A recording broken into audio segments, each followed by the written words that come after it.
approve No, that. this is the- She was terrific. I say we're going to start with this and then go to this, right? I adore her.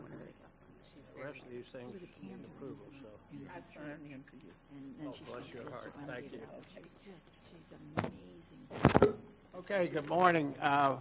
I want to go ahead and start the meeting. However, I note that we do not have a quorum, so I'm going to go through several items that do not require any approvals. And I want to start out particularly for those of you that have red on, Happy Valentine's Day.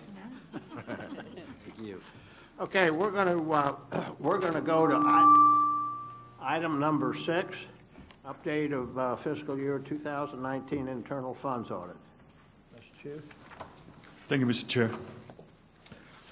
As you can see that we have almost completed the fieldwork for all the schools. That we have 18 left behind to do for the year, and then we still have some haven't been responded, and some had not been sent out for management response. But I think we are pretty much catch up with what we have done in the past several years. Once the reports, the fieldworks and reports are done, we will start doing the performance audits as we identify in our work plan.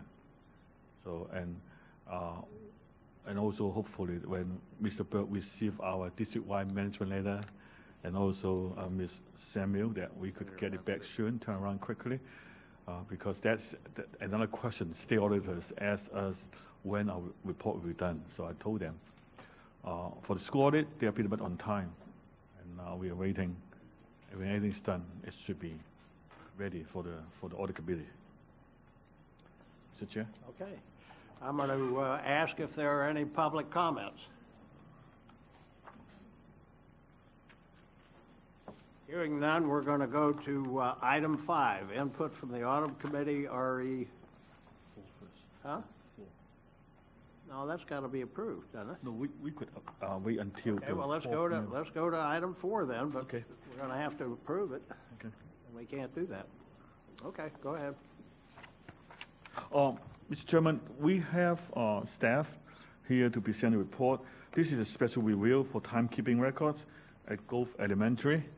We have our audit supervisor here, Susie Kay, and Carla, the auditor, who helped put together the report. Susie? Thank you. I just wanted to introduce you to Carla Acevedo. She's our newest auditor that joined us back in July, and we threw her right into the den on this report. Was her first assignment. This was a case of where we had received a request from, joint request from the principal of the school and the Department of ELR Department, they changed names, sorry, the Employee and Labor Relations Department, to assist the school in determining the amount of time taken that had not been entered into the payroll system. Was discovered by the principal through a report that she received from Nancy. And she did her own preliminary report, and then we took and expanded the scope out to like a 2-year period of time. And this report is the culmination of those numbers. As of yesterday, the recoupment is down to $29,500 for 11 employees. So the district's done an amazing job of recouping any money that was owed back. And we'll open for any questions that you might have. And Ms. Manso. Yes. And of course, whenever I look at these things, I look at procedures and policies. So what was the procedure or policy that's in place for how these get approved? And of course, whenever leaves of absences get matched up to what is inputted into PeopleSoft, who's the final approval? And then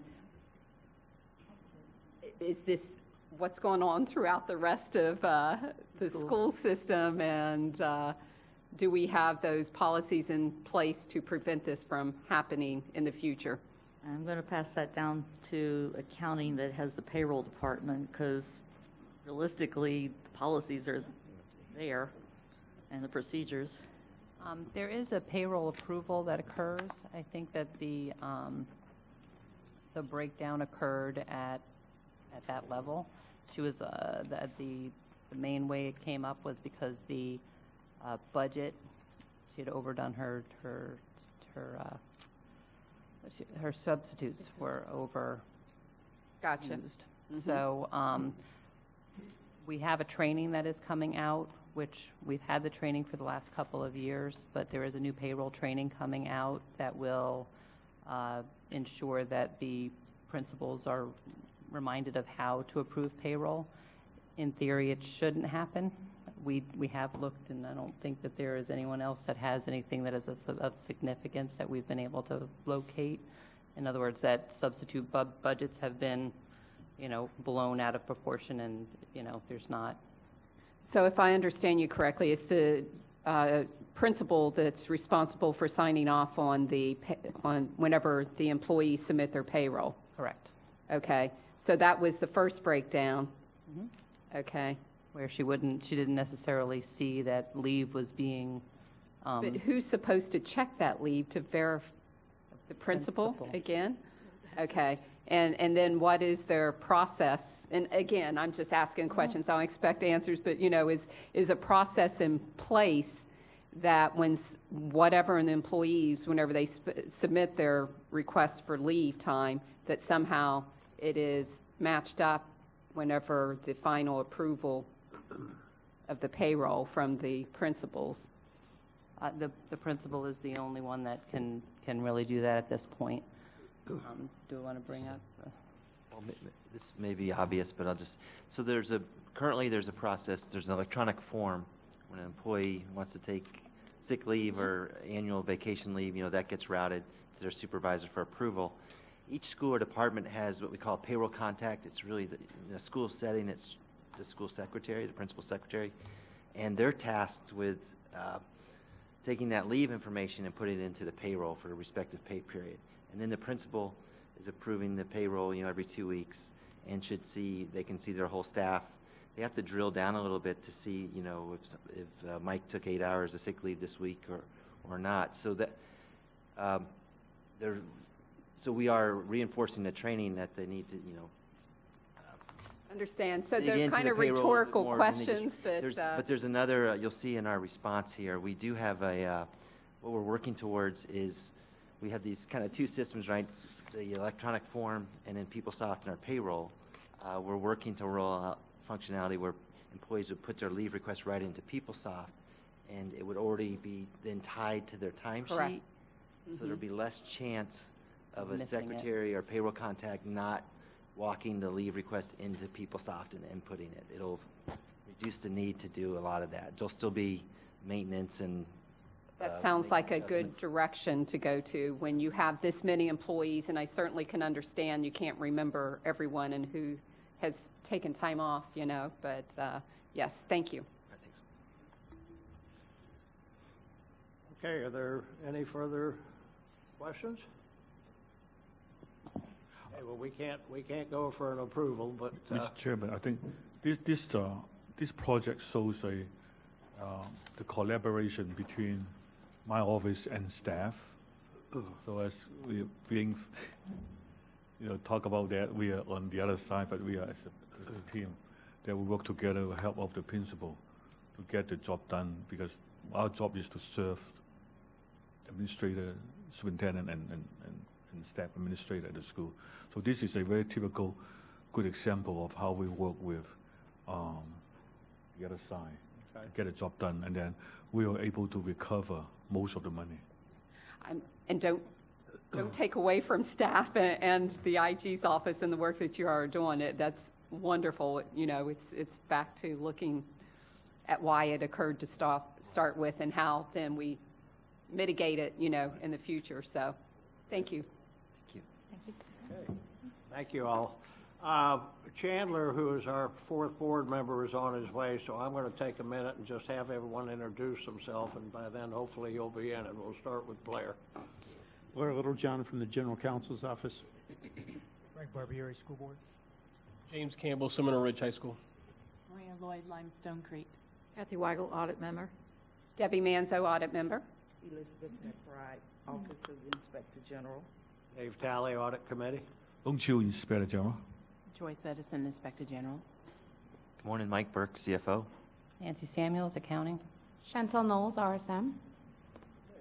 Yep.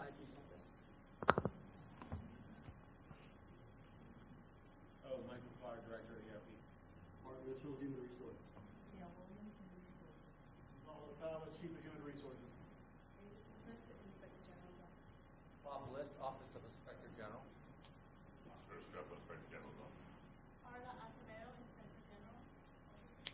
Susie Kay from Inspector General's office. Okay. Morales from the Office of General Counsel. Yolanda Morgan, Office of General Counsel. Doctor, nice to have you with us. Well, I think we're going to move on to item 5 pertaining to the review of the IG applicants, and I'm going to have Mark Mitchell come up and present some interesting. Thank you, Mr. Chair, and good morning, everybody. First thing I'd like to hand out, if we could, is the timeline as developed by the board. We have that in our packets, I believe. Oh, you have that already? I think so. Let me just, I Well, good. came across it somewhere. Joyce has already taken care of that then. Thank you, Joyce. Yeah, so, Yeah.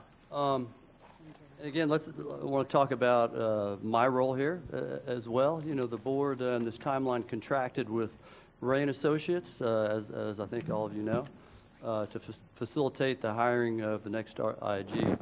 And I'll take this obviously to wish Mr. Chu a happy retirement. We're sorry to see you go. But this Thank you. process was started back in December to make sure we have an orderly transition. So the part of the timeline we're in at this moment is the applications were received by the end of January, right? So we're in the process steps where applications are available for review from the 11th, and if you see the audit committee review and input as approved by the board in December, is it to occur between February 11th and February 18th. So we're in the middle of that window. So toward that end, the vendor, Rain Associates, has come up with a recommendation for how we could gather audit committee input for use by the board. And the board chair has reviewed that as well. So I can hand out the example of that, if we will. It's a candidate impression form. Ms. Edison, if you'd mind. Thank you. I think you all have received, right, the emails with the candidate documentation and so forth, and received, already had an opportunity to provide input, you know, per board policy. The board policy does, and I think that was part of your materials as well, the board policy says the audit committee should have input to the selection of the next Inspector General. You've already provided some of that input through the survey that you were provided. This is another means of input. And the thought around this, do you have it now? Does everybody have the form to look at? The thought from Ray and Associates, and this is their form, is that for each of the candidates that are presented, I think there's 7, right? You list their top 5 strengths, right? And then that is collected and turned in. The goal would be, I think the board next week on the 19th will be reviewing those candidates and shortlisting those candidates with facilitation by the vendor, Ray and Associates. So prior to that morning, the board would have the input from this form of the relative strengths of the candidates as input along with your survey information. The board will be presented the summary of the survey information the audit committee gave in that online survey during that Wednesday process as well. So they'll have input number 1, that survey information, and Ray and Associates' recommendation is input number 2 would be as designed here. And again, my role is to relay this information, but I can also share some thoughts about it, how it was generated, if that's the pleasure of the committee. And again, so this is an individual, as we individually review their applications against the job description, then we submit it back to whom after we? That would be Ms. Gail Williams. Okay, and so we will get some information about who, I can just scan it in, submit it back to you? Okay. Yes, ma'am. We'll have. Okay. Yeah, we have business cards for her. So that's the thought. That's the recommendation from the contracted vendor from the board, and I'm here to try to answer any questions as best I can from what they've recommended. Well, did all the board members get the email about the 7 applicants? Yes. Okay, because we're going to need those to fill these out.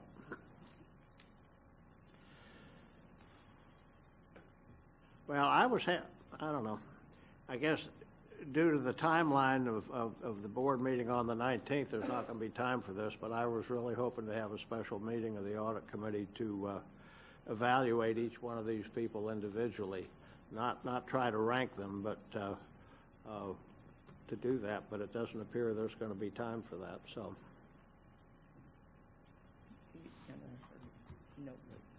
Oh, yeah, our chair-elect sent an email on the selection process, and I'm going to ask Joyce if she'll make sure this gets included in the minutes. And it really it was related to the process, and I need to read some of this to you. First of all, I received 2 emails from Mark Mitchell, how was I to know who he is, on February 11th with the subject entitled Electronic Files. There was no identification that this email was related to the extremely important work we're doing in the selection of the IG for the school district. I receive 75 to 100 emails daily, which include spam and other undesirable email. Unless the subject matter looks legitimate in this area of email hacking, phishing, and other fraudulent activity, I typically don't open it. The subject of this email certainly did not compel me to open them, even though I know now they were important. Unfortunately, it was also time sensitive, as it allowed 2 days before our February 14th audit committee meeting for a review. And again, there was no identification that it was related to the school district business, or that it contained short time deadlines for review and consideration. This is problematic for me, as I have a very busy schedule, and 2 days for consideration of such a significant issue does not provide adequate time for proper consideration.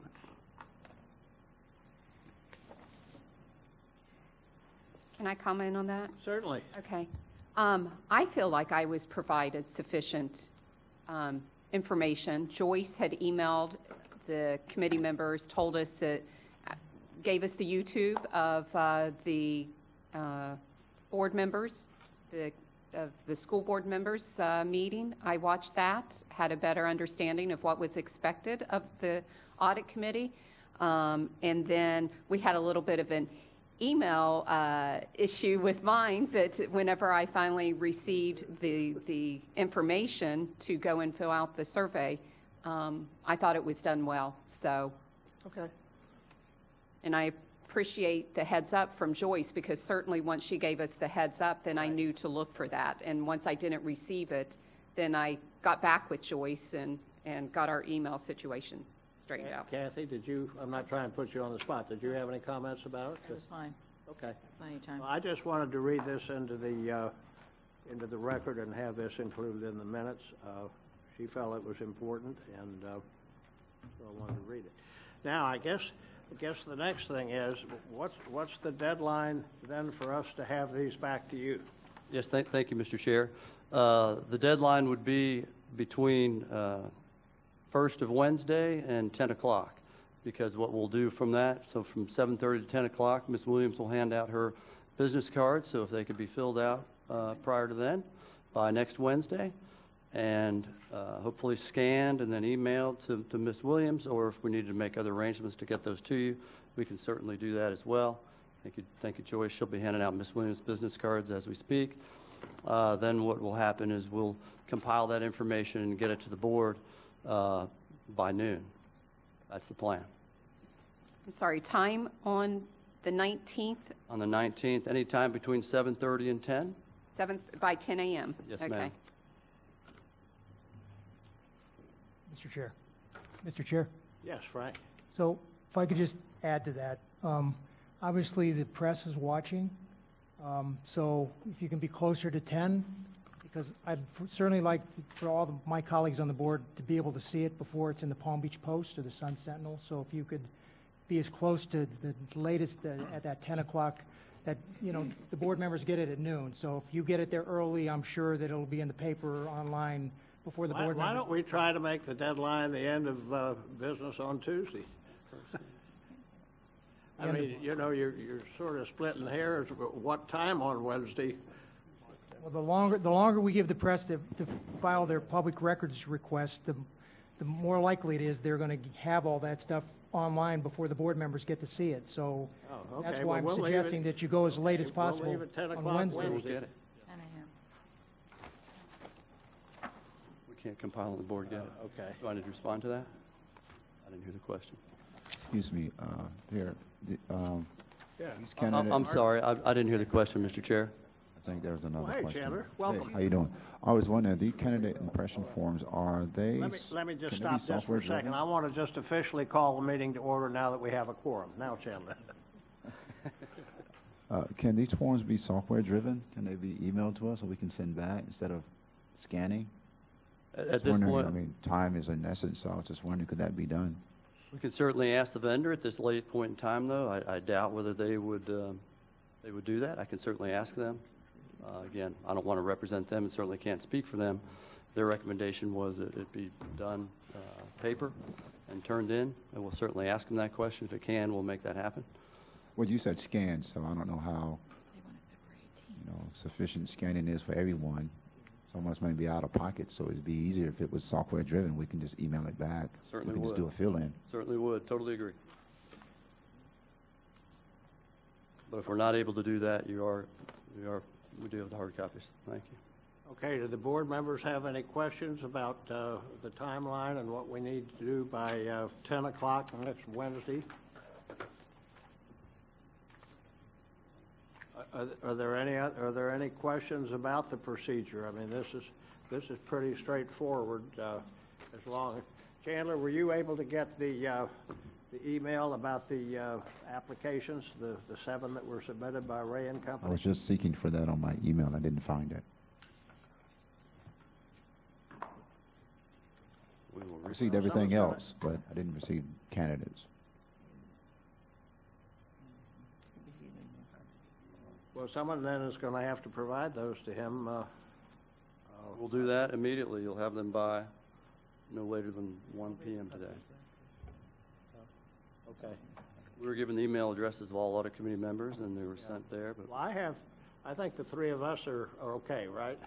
No, We have I'm the good now. information. Okay. I mean, it could be our servers pushing it back, so Oh, okay. Is there another method where we could get it to you, sir? I'll provide it to you. Okay, thank you. Mr. Chairman, Yes. Mr. Chair. since we have 3 members not attending today, I hope that Mr. Mitchell, you could at least have something in writing to tell them, the other 3 persons, what to do, by Yes, what sir. time. Yes, sir. Yes, We'll otherwise. take care of that. we'll be- And then my office, Joyce, Ms. Edison, will be more than happy to help facilitate. If you guys have any questions, anything missing, please give her a call, and then she could help coordinate to make sure Mr. Mitchell will be responding to your question or request. Okay, well, in your packet, that does have the job description of the Inspector General that it's towards the back. It's on a salmon-colored piece of paper that you might just refer to. That could be a help to you as you're doing the evaluations and the qualifications of each of the applicants. Okay, is there anything, Mr. Chu, is there anything you'd like to add? And then job description reference to the IG policy 1.092. So 1.092 is very detailed. So it's pretty much the requirements for the IG position. Okay, and then on this salmon-colored page, the second page, it has to do with appointment, term, removal, vacancy, qualifications, and evaluation of the Inspector General. And it says, the Inspector General should be appointed by the majority vote of the entire membership of the school board with input by the Audit Committee. The Inspector General shall be selected consistent with the provisions herein and without regard to political affiliation and consistent with provisions herein. And then down later it says the Audit Committee may review qualifications as established in this policy, the job description, and provide its recommendations to the board regarding the selection of the Inspector General. So that's just FYI, and that's the backup, and that's why we're doing what we're going to do. Okay, is there any further comments about this. We've got a deadline to get, yes, Debbie. Just one, I appreciate whenever I listen to the YouTube of the meeting that the school board members were wanting and our input from the audit committee. And so I do appreciate their what word am I trying to use to make sure that we're included in the process. I know it says this on paper, but I felt like they really were interested in our input. So thank you. I just wanted to reiterate that. Okay, now that we officially have the meeting open, we'll go back to the beginning of the agenda. I'll ask for approval of the agenda. Motion to approve the agenda? Second. All in favor? Aye. Passed unanimously. Now take a minute and look at the minutes of the December 20th meeting, December 20th of 2019, and I'll ask for approval of that after you've had a chance to look at it. Motion to approve the minutes of the December 20th, 2019 board meeting minutes. Second. All in favor? Aye. Passed unanimously. Now we'll go back to item 4.1, the special review of timekeeping records at Gove Elementary. We had a presentation, and I asked for approval of that report. Motion to approve the report. Second. All in favor? Aye. Okay. Golly, that we're down to general comments. The second chance of general comments, right? Yeah, right. We already had it once. I know, you could do it again. Okay, well, I want you to note that the Inspector General's office got us sandwiches for lunch since we had to come at such a late hour, so I want to thank you all for that. Mr. Chair, correction on my email. I did Yes. receive those candidates. It was just from a different email, so I didn't verify with Joyce, so I found it just momentarily ago. So I have it, the candidates. Okay. If there are no further comments, yes, Mr. Chairman? Yeah, I just want to bring the audit committee up to speed on the board is in the process of modifying the IG policy. So I want to give you our schedule, and if you guys want to weigh in on that, certainly you can contact your individual board members that appointed you, but on February 26th, we're going to have a workshop with the IG. You probably sometime today, if you look at the board's agenda, I don't know, is it going to be posted? I don't know when Carol's going to post the workshop, but the different department heads, Dr. LaCava, Mrs. Rico, Chief of Police, Chief of Staff representing the superintendent, had meetings to discuss where they can agree on changes on the IG policy to make sure that that changes are made that protect due process rights of our employees and such, and other issues that have come up in the past. Anyway, we're having a workshop on that. Mr. Chu is putting together the IG policy with the modifications redlined that everybody so far seems to be in agreement with. The board, of course, will be discussing those and anything else the board members want to discuss at the workshop on February 26th. What's the time of that? Do you know yet? Joyce, do you know the time of the workshop on February 26th? You know what, Joyce, would you just make sure all the audit committee members... I might like to come to that if I'm available. Make sure all the audit committee members know when that workshop is. And then on March 11th, we'll have if everything goes according to plan, on March 11th, there'll be a first reading at a special meeting. It's Wednesday, March 11th. And then at the regular monthly board meeting at 5 o'clock on March 18th would be the adoption of the IG policy with the changes that the board agrees to. So just give you a heads up where we're at. Mr. Chair, I have a question. Are these policies these revisions that you're making, are these some things that have come about through the years, or just something that just recently occurred, or is it long-term observation of why we're making revisions, or I don't know the subject matter of the revisions, so I was just asking.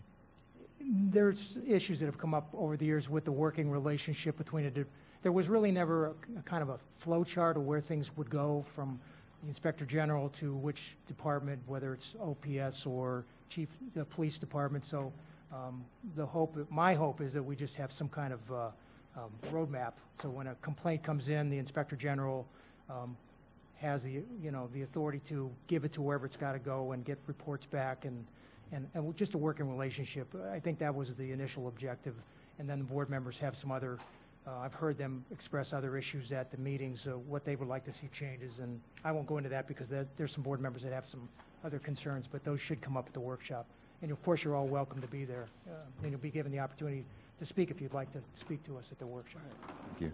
Thank you. Mr. Chu? Mr. Chairman, if I may, give you a very quick recap of what we're going to see in the changes.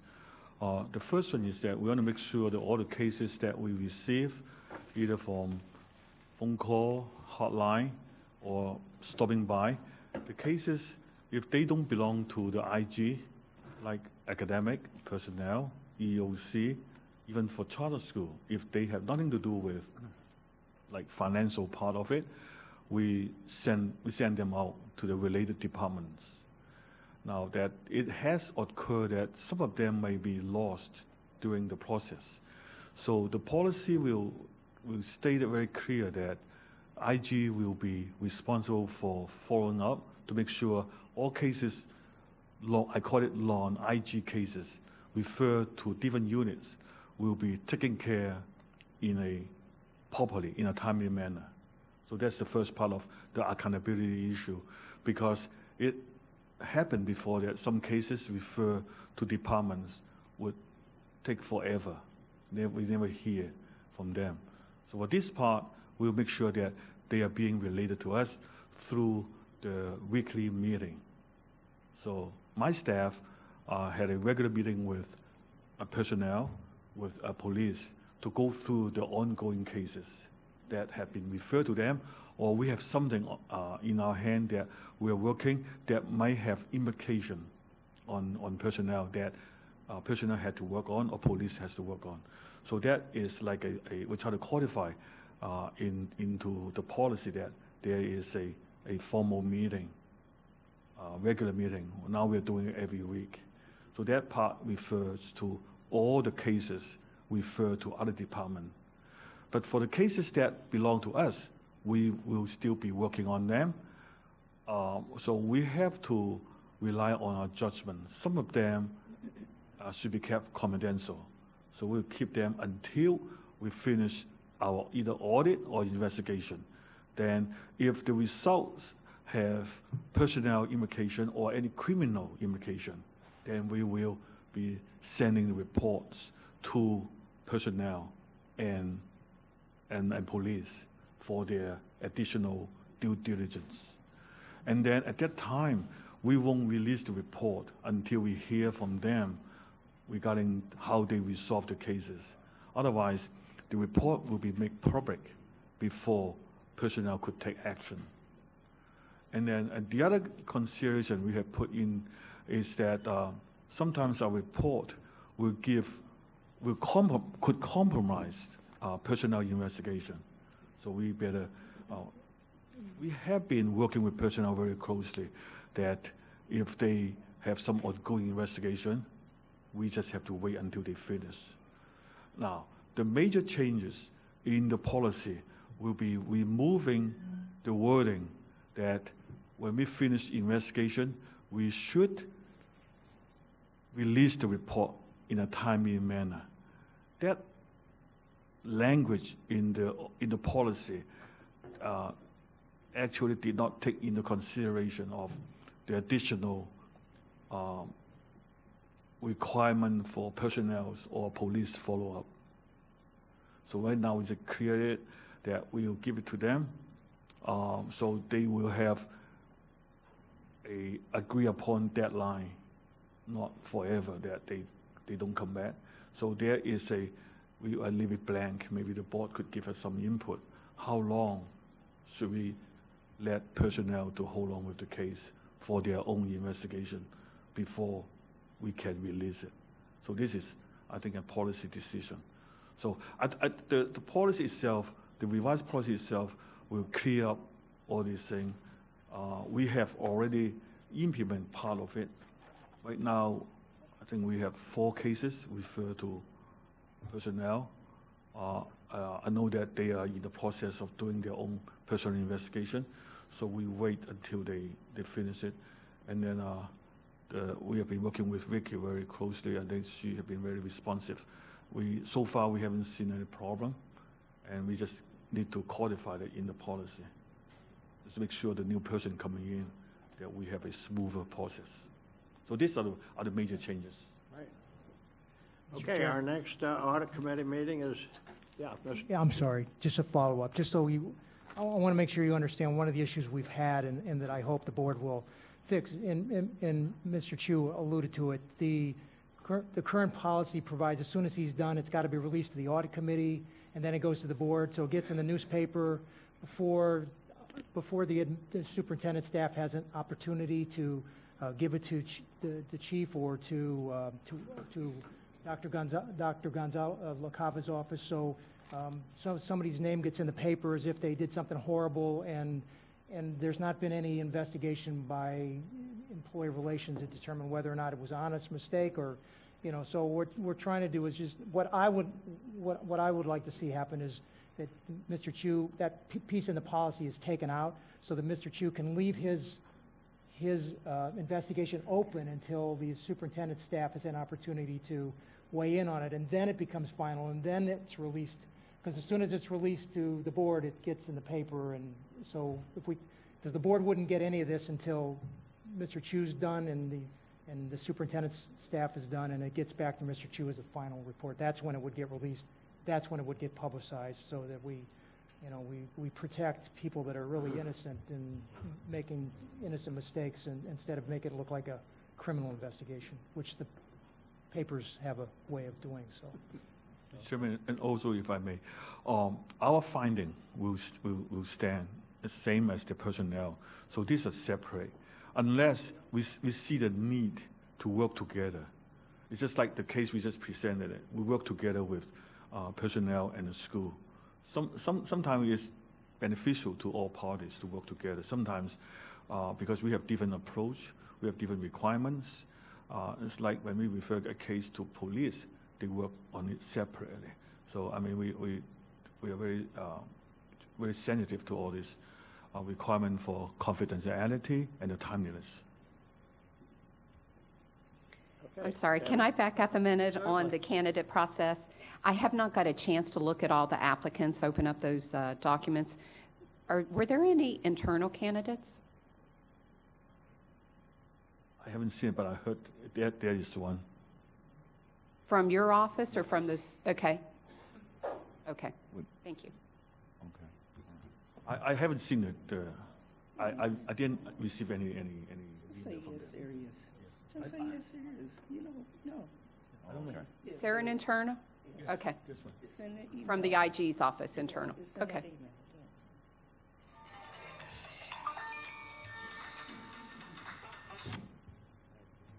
and that candidate is Mr. Bliss. Bliss? Okay, thank you. Okay, is there any further discussion? Again, the next audit committee meeting will be March 20th. The next school board meeting is the 19th of this month. And if there's no further business, I'll entertain a motion to adjourn. Motion to adjourn. Second. Thank you all for coming, and And lunch is ready for you lunch guys. is being served. Thank you for staying with us.